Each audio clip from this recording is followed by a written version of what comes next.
Alright, good evening folks, it's Enforcer Matt and welcome back to another short war video, and today we have very big news coming from Russia, Ukraine, and the Middle East. But by far our biggest piece of news of the day is coming out of Russia, as we have gotten word this morning from Vladimir Putin that he's placing yet even more terms on potential peace talks with Ukraine, including removing the Zelensky government before any peace deal can take place, and this has caused a total rejection from the United States and a total rejection from the UN, who's been requested to replace the Zelensky government inside of Ukraine. So it sounds like the peace talks have completely fallen apart as of this morning, and we have all the details here in this video. We also have news as well that it sounds like Russian warplanes have buzzed the German coastline this morning, resulting in German warplanes themselves being dispatched to intercept those aircraft from Russia, and that's causing a bit of an issue this morning. And also we do have news out of the Middle East that even more B-2 bombers are showing up to Diego Garcia in the Indian Ocean to get ready on future strikes on Iran coming up in several weeks into the future. We have all that news in this video and more, but let's jump into our first post here, which goes to Polymarket Intel. And this is our biggest story of the day, and this is a story right here which could mark the very end of the peace talks between Russia, Ukraine, and the United States. This one right here says, Putin says Ukraine's current leadership is illegitimate, and he proposes that a UN-led administration take over, organize new elections, and only then negotiate a peace deal with the newly elected government. So I'm going to go ahead and spare you all watching the video of Vladimir Putin rambling on about this whole situation, but so far the big takeaway from this is Putin is saying before any further talks can take place to negotiate an end to the Ukraine war, then he must have the Ukrainian government replaced with a UN-led administration, presumably that's very favorable to Vladimir Putin, of course, and until that takes place, then there's nothing really on the table. So this is the newest ultimatum from Vladimir Putin when it comes to these talks, and this sounds like pretty much a red line that he's putting in the sand here,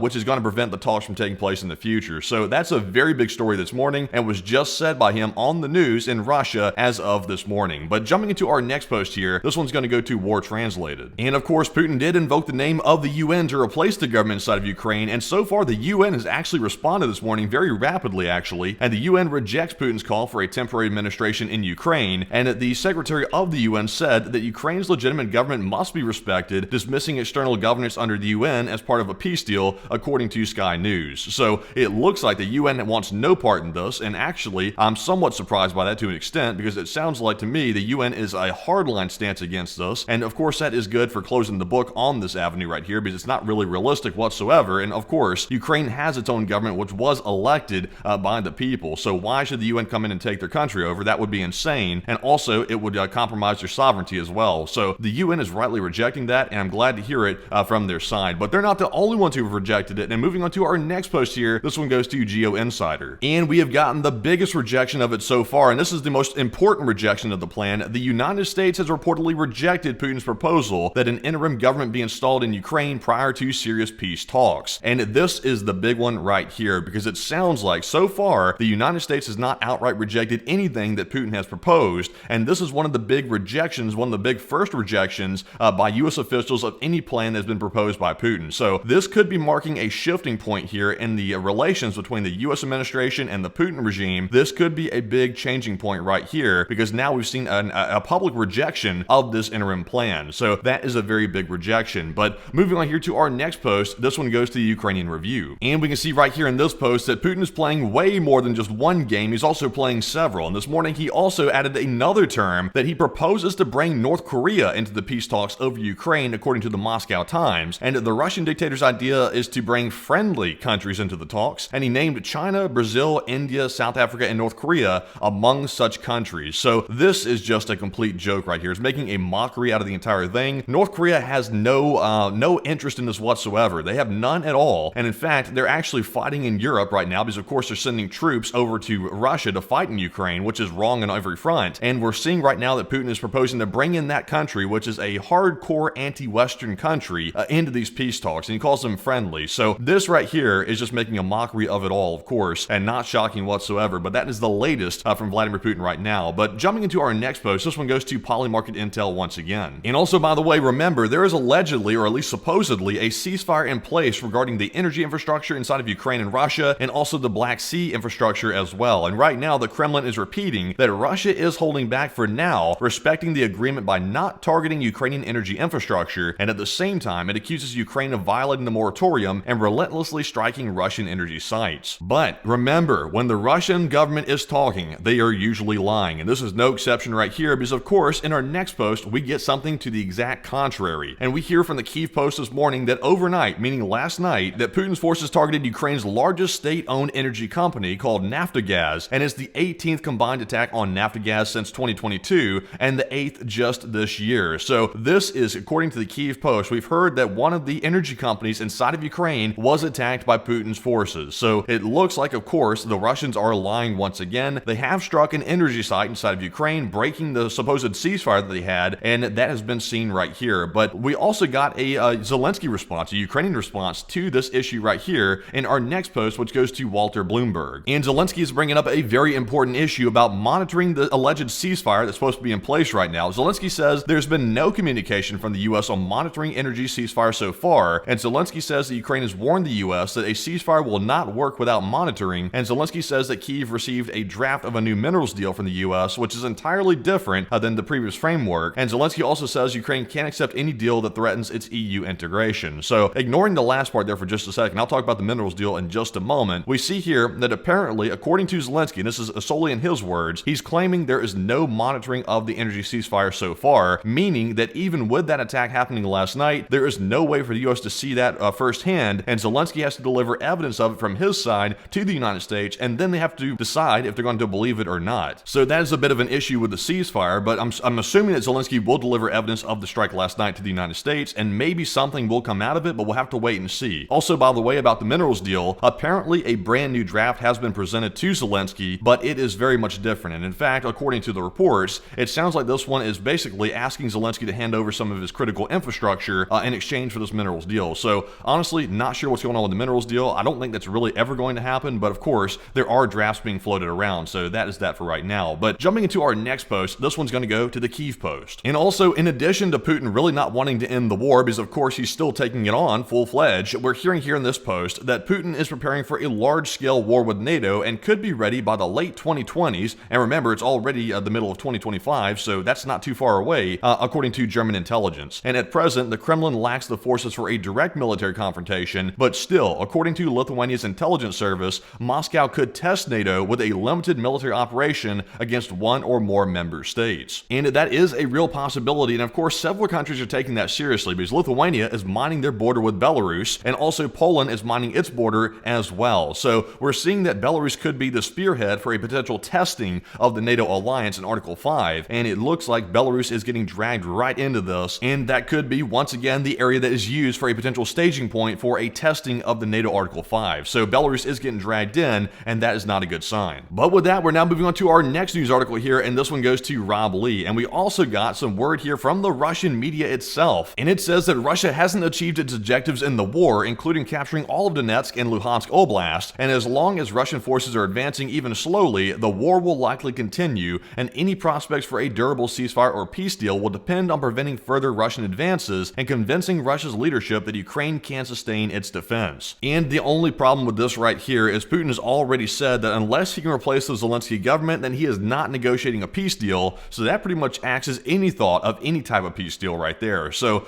I'm not really even sure about this, but the big point is Putin just said today that he believes that he will push through and he will finish them off, meaning finishing off the Ukrainian troops. And if you ask me, that does not sound like a side that actually wants peace. That sounds like a side that's hell-bent on destroying the enemy, which is Ukraine in their view, and it sounds like that Russia really does not want peace. And of course, we've known that for ages, and hopefully in the future, many more people's eyes will be open to that fact that Russia is hell-bent on a path that has not been seen since World War II. But jumping into our next post here, this one goes to Alexandru C4. And this is a pretty big story right here. We've heard that 2 German Eurofighters were scrambled to intercept a Russian spy plane that approached the northeastern coast of Germany on Thursday, which was yesterday. And of course, we are hearing of this morning, but it did happen, I believe, late yesterday or last night, and we can see that they were intercepted by Eurofighters from Germany. So once again, another testing of the airspace of a friendly country by the Russian government. So we see that this morning as well, but it looks like the Germans did respond very quickly, so that test proved to be a failure for the Russians in testing that airspace. But jumping into our next post here, this one goes to the Kyiv Post. So in response to everything that's been happening today and all the games that Putin is playing once again, we have heard a reaction from the United States when it comes to what's going to happen in response to this, and we've gotten our first sign that things are not going to be going good towards Russia into the future. We've heard right here that the U.S. administration has temporarily reversed the decision to shut down the U.S. initiative that documented the mass deportation of Ukrainian children, according to the Washington Washington Post. And of course, this is something right here which, in my opinion, should have never been halted whatsoever.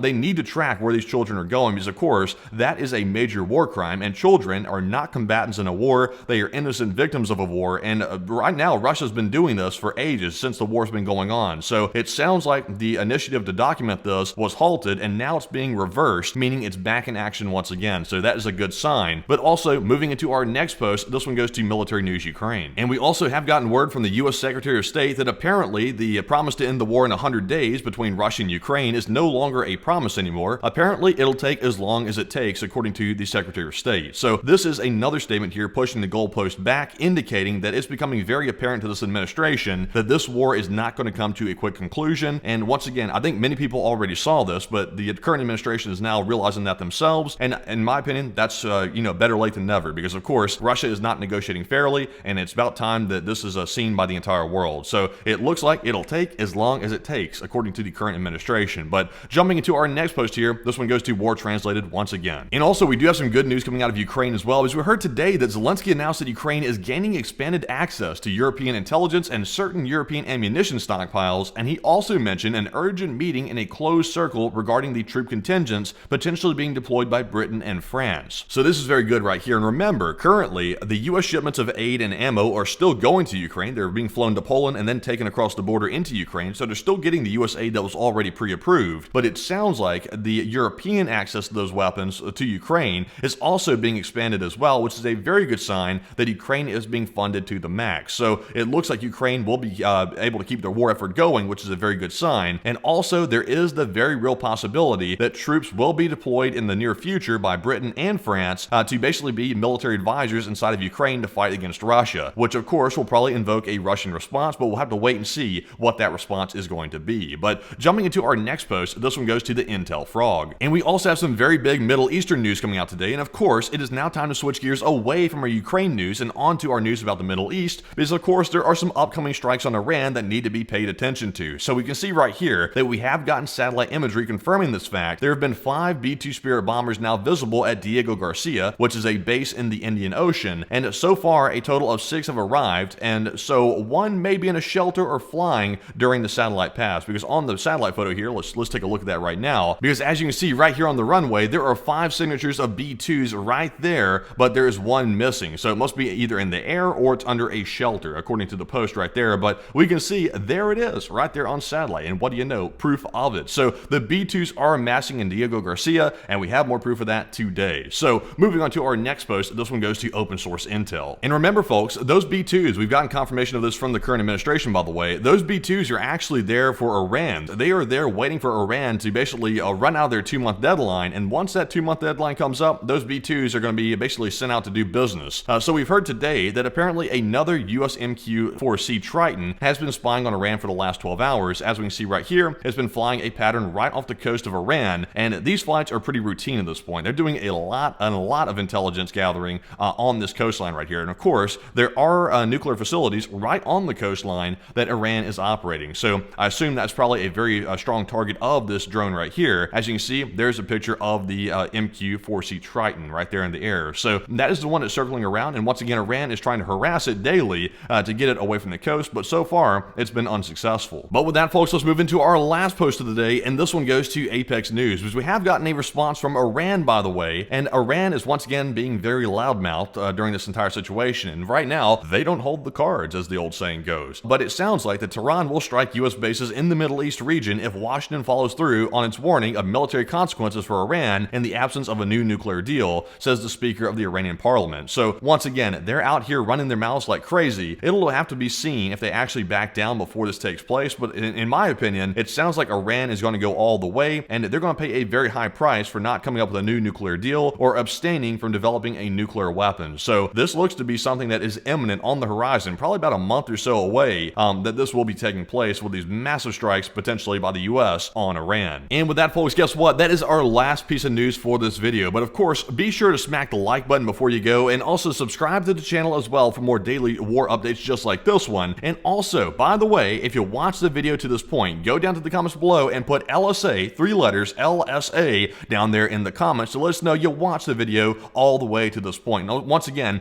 big thanks to everybody for watching the video and leaving the kind words below. We do see it and appreciate it. And of course, if you want to support the channel financially, you can do so on our Patreon page, and the link is in the description below for Patreon, where you can go over there and sign up for a monthly membership and support the channel that way, which is a very big help also, and a huge thanks to our Patreon supporters for making the channel possible as well. But with that, folks, be sure to join us at 10 p.m. Eastern tonight on our nightly war news stream, and with that, bye-bye for now.